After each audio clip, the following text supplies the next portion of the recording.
Coming up on Mountain News this morning, businesses face some supply issues as folks prepare for another round of wintry weather here in the Commonwealth. And investors in our region join people from far away in order to learn skills to help their ideas grow into businesses. Dedicated to Eastern and Southern Kentucky, this is WYMT Mountain News this morning. Good morning. It's 5:32 on this Wednesday morning. I'm Dakota Makris. Thanks for waking up with us. And let's hurry up and take it on over to Brandon Robinson, who is already tracking the potential storms that are coming through. Brandon, good morning to you. And I know it's already starting to look a little bit stressful out there. Yeah, it's been a little bit soggy in those western counties for a little bit. Not quite into our area just yet. Maybe the western parts of the region, but so far I don't know if all that rain is reaching the ground just yet. This is only wave one, though, of a couple of different systems that's going to impact us in the next couple of days. While we pulled the trigger here this morning with our winter weather alert day, and we're going to continue to see rain first. But there's a lot to talk about, that's for sure. You're seeing those heavier pockets of rain over toward Lexington and Danville this morning. It is not freezing rain today because temperatures are still well above freezing in most areas. 35, one of the cooler spots in Middlesboro, and 34 in Ashland. A couple more 30s there, a pair of 37s in Wise and Jacksboro this morning. Everybody else in the 40s and 50s. So as you get your bowls out and get ready for breakfast, it is going to be kind of consistent there this morning. I think most folks will drop into those mid-30s here in the next little bit. And if they don't, you'll pretty much stay consistent wherever you're at for a little while, but temperatures will not move a whole lot later today, so we're going to keep an eye on that for you as we head deeper into that forecast, and we'll have more on the extended forecast coming up here in just a little bit. Dakota? All right, Brennan, thank you. Well, 2 people are dead after a crash in Knott County Monday. Police say a pickup veered off the road on Kentucky 582 in Pine Top, hitting several trees before overturning. 55-year-old Portia Calhoun was the passenger. She was pronounced dead at the scene. The driver, 55-year-old Donald Mullins, was removed from the truck and flown to UK Hospital where he died from his injuries. Neither Mullins nor Calhoun were wearing a seatbelt. And we learned one person was killed in a crash over in Bell County. The Bell County coroner tells us the crash happened on Highway 221 Tuesday morning. The coroner identified the victim as 40-year-old Dusty Edward Ellison of Frakes. Now, not many details could be released, but of course we'll keep you updated. Kentucky State University in Frankfort is back on its regular schedule after a bomb threat. Officials put the university on lockdown yesterday morning. They gave the all clear around 8:30 a.m. Now, police are trying to find out who's responsible for the threat. Classes will resume as normal today, but students and staff are required to show their campus IDs to enter campus facilities. Well, the questioning of potential jurors has been delayed in the trial of a former Kentucky police officer involved in a raid that killed Breonna Taylor.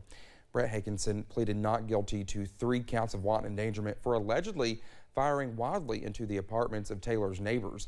A Jefferson Circuit judge said yesterday that Hakinson had an unexpected minor surgery. She noted that he has the right to observe the jury selection process and that questioning will now begin on Thursday. Well, officials say now is the time to prepare for what may happen later this week. Parts of Kentucky have been hit very hard by ice storms in recent years.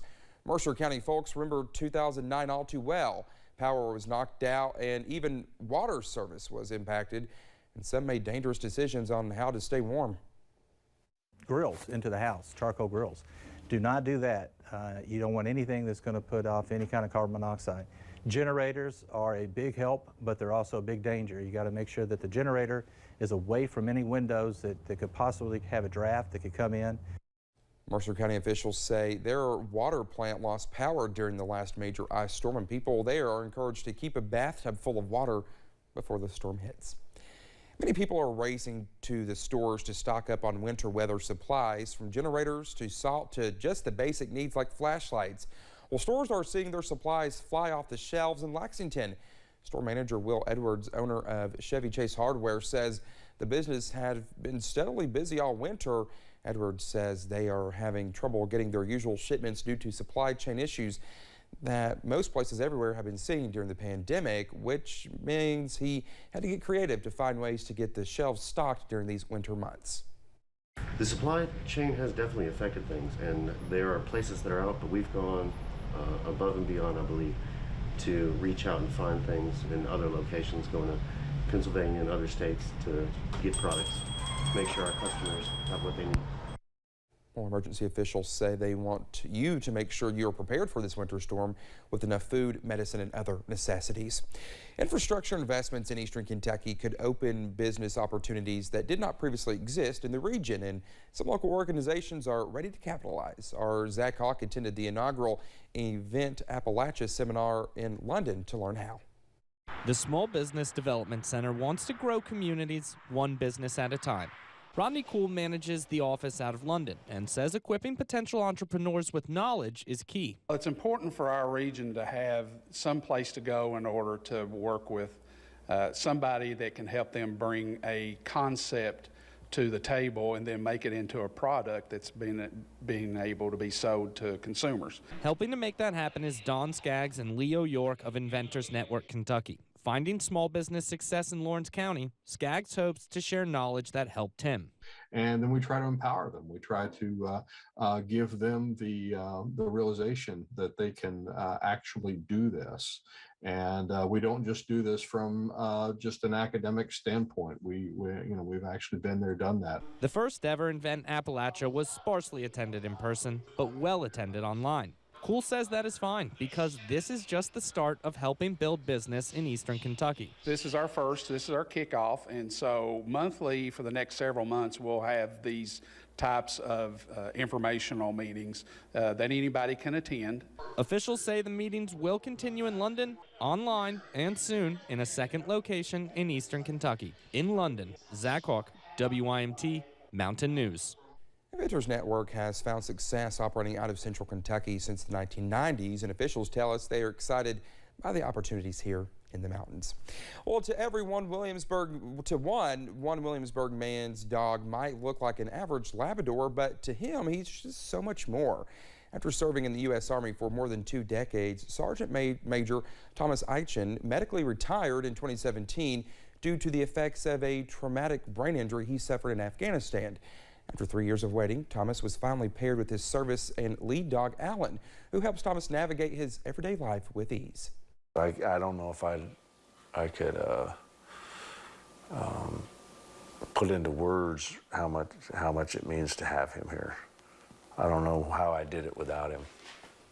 Well, Allen is a special companion given that he serves as a service dog and a guide dog. He is able to assist Thomas in various ways, but Thomas's wife, Michelle, appreciates that Allen gives him a better sense of independence. Well, a second installment of artwork featuring more than 50 artists from around Kentucky is being displayed at the Capitol.